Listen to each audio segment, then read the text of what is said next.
प्रबुद्ध उपासक उपासिका, आप सबको सादर नमो बुधाय जय भीम। जैसा कि आज हम स्पीकिंग क्लास के दूसरे पार्ट में पहुंच चुके हैं और इस दूसरे पार्ट में आज आपको बहुत बेहतरीन तरीका सिखाया जाएगा। एक ऐसा तरीका सिखाया जाएगा जिसमें एक वक्ता बनने की मुख्य भूमिका को सुनिश्चित किया जाता है। एक ऐसे टॉपिक, एक ऐसे विषय को समझा जाता है जिसका एक अलग ही प्रभाव होता है, अलग ही अपना अस्तित्व होता है, अलग ही अपना हर चीज होता है, जिसको देख करके, जिसको सीख करके एक बेहतर वक्ता की भूमिका में आप प्रवेश कर सकते हैं। जैसे मैंने पिछली क्लास में आपको जो पढ़ाया था, वो बेसिक इंफॉर्मेशन पढ़ाया था, वो था स्पीकिंग क्लास, स्पीकिंग है ना।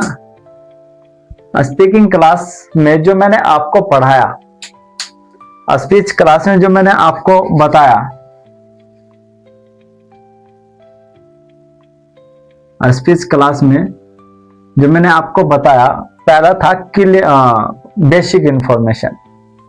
बेसिक इंफॉर्मेशन के बाद सेकंड पार्ट हमारा आता है क्लियर वॉइस। क्लियर वॉइस जिसे हम बोलते हैं कि साफ आवाज, साफ आवाज। इसे हम क्लियर वॉइस ट्यून भी बोल सकते हैं, क्लियर वॉइस ट्यून भी बोल सकते हैं। क्लियर वॉइस ट्यून में भी यही बात आएगी कि अपनी आवाज को बिल्कुल साफ कर लेना। जैसे मैं किसी के सामने अपनी बात को रखने जा रहा हूं, अपने वक्तव्य को रखने जा रहा हूं या अपने परफॉर्मेंस को रखने जा रहा हूं, अगर मेरी क्लियर वॉइस ट्यून नहीं है, आवाज में घबराहट है, जैसे मैं किसी मंच पे गया और जाने के बाद मैं करने लग जाऊं, मेरा नाम राजकुमार बौद्ध है, तो याद रखे, इस तरीके से अगर आप करेंगे तो निश्चित रूप से आपको बिल्कुल भी एक परफेक्ट वक्ता नहीं माना जाएगा। बहुत सारे लड़के लड़कियां जब मंच पर जाते हैं या कोई व्यक्ति जाता है तो उसकी सांस खुद फूलने लग जाती है, उसकी आवाज अटकने लग जाती है, गला सूखने लग जाता है। तो उसका आज मैं एक बहुत बेहतरीन तरीका बताऊंगा इसी क्लियर वॉइस ट्यून के तहत। जब आप किसी मंच पर जाते हैं तो सबसे पहले आप एक लंबी सांस ले, अपनी बात को रखें, थोड़ा धीरे बोलने का प्रयास करें, जैसे अभी मैं बोल के दिखा रहा हूं। जैसे मान लीजिए मुझे कोई सब्जेक्ट बोलना है, मुझे कहना है कि जीवन में आगे बढ़ने के लिए हमें सबसे ज्यादा जरूरी है अच्छे जीवन निर्माण के पथ पर चलना। अपने अच्छे जीवन को बनाने के लिए जाति व्यवस्थाओं से बाहर निकलना। आप इस जीवन परिवर्तन को स्वीकार करने के लिए, जीवन परिवर्तन को करने के लिए आप बेहतर ऑप्शन चुने और बेहतर ऑप्शन करके दिखाएं। ये बात आपको इस तरीके से मैंने इसीलिए कहा थोड़ा आराम से बोलने के लिए, कि जब आप कोई बात बोल रहे होते हैं तो जो आपकी सांस फूल रही होती है, उसे बीच बीच में स्पेस मिल जाता है सांस लेने का। जब आप एक बेहतर वक्ता बन जाएंगे फिर तो लगातार भी बोलेंगे, एकदम सरपट सरपट बोलेंगे, तो निश्चित रूप से मैं बता सकता हूं कि एक मजबूत आवाज आपकी बन सकती है। लेकिन वो जब भी बनेगी जब सबसे पहले धीरे धीरे धीरे धीरे किसी काम को करना स्टार्ट करेंगे।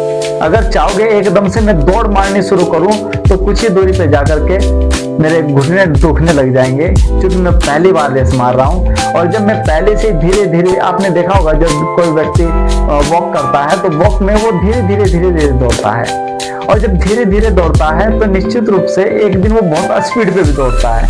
फर्स्ट टाइम कोई भी स्पीड पे नहीं दौड़ता। कोई साइकिल चलती है वो भी एकदम से रेस नहीं पकड़ती, धीरे धीरे पकड़ती है। बाइक भी एकदम से नहीं चलती, वो भी धीरे धीरे चलती है, रुक करके चलती है। तो कोई भी चीज ले लो, कोई भी काम ले लो, वो धीरे धीरे किया जाता है। लेकिन ज्यादातर लोग मंच पर जाकर के एकदम चाहते कि मैं बहुत जबरदस्त भाषण दूं। दे सकते हैं आप, ऑफ कोर्स दे सकते हैं, लेकिन लोगों को अपनी ओर आकर्षित करने का व्यवहार आप नहीं छोड़ सकते।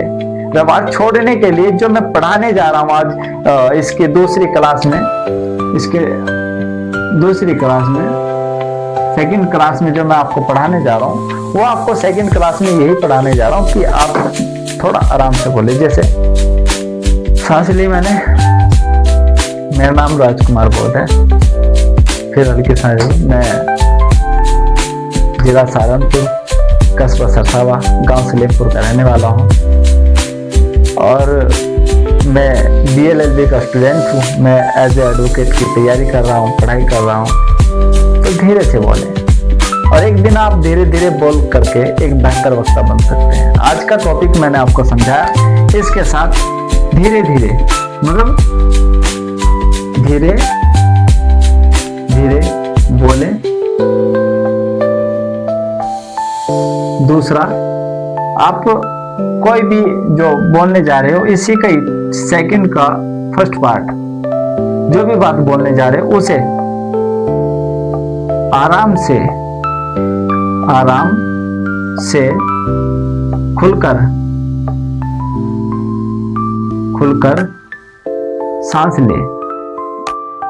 सांस लेकर बोले। जब आप ऐसा करेंगे तो मेरा 101% मानना है कि आप एक दिन बहुत बेहतर वक्ता बनेंगे। और प्रयास करें कि जो भी आप बात बोले उसका पहले से एक बार रिवीजन कर ले, ताकि आपको बेहतर तरीके से बोलना आ सके। क्योंकि कैटराइज लोग बहुत बेहतर तरीके से बोल सकते हैं, मैं एक विश्वास के तहत कह सकता हूँ। तो ये काम आपको करना है, ये 2 काम आपको करने हैं। और तीसरी बात, जब आप बोले तो सामने वाले जो व्यक्ति आपके सामने बैठे हुए हैं, उनकी आंखों की तरफ ना देखें, उनकी आंखों की तरफ, मात्र उनके इस बालों के ऊपर देखें, इस सिर के ऊपर देखें। ताकि आप इस सिर के ऊपर देखोगे तो उनकी आंखों से आंखें नहीं मिलेगी। जिस दिन आप बेहतर बोलना शुरू कर दोगे, फिर आप उनकी आंखों में आंखें डाल करके बात कर सकते हैं। प्रयास करो, उन्हें लगना चाहिए कि आप उनकी तरफ देख रहे हैं, ऐसे उन्हें लगना चाहिए आप उनकी तरफ देख रहे हैं, एक व्यक्ति की तरफ कभी ना देखें। तो इसीलिए क्लियर वॉइस का होना हमारे लिए इसलिए जरूरी है कि जब हमारी साफ आवाज होगी तो तभी हम बेहतर परफॉर्मेंस कर सकते हैं। ये मैं आपको आज बताना चाहता हूँ। तो मेरी बात आपके समझ में आई होगी, मेरी क्लास आपके समझ में आई होगी। मुझे आशा और उम्मीद है कि इस क्लास को देखने के बाद आप एक बेहतर वक्ता बन सकते हैं। इस दूसरे सेकंड पार्ट को देखने के बाद एक बेहतर आप वक्तव्य अपना रख सकते हैं। मेरी बात अगर आपको अच्छी लगी है, मेरा विषय अच्छा लगा है, मेरी क्लास अच्छी लगी है, तो बस आपसे एक निवेदन मैं चाहता हूं कि मेरे चैनल को सब्सक्राइब करें, वीडियो को लाइक करें और एक सुंदर सा कमेंट इसमें दे करके मुझे प्रोत्साहित करें, मेरा मनोबल बढ़ाए। इसी के तहत आप सबको सादर नमो बधाई चलिए।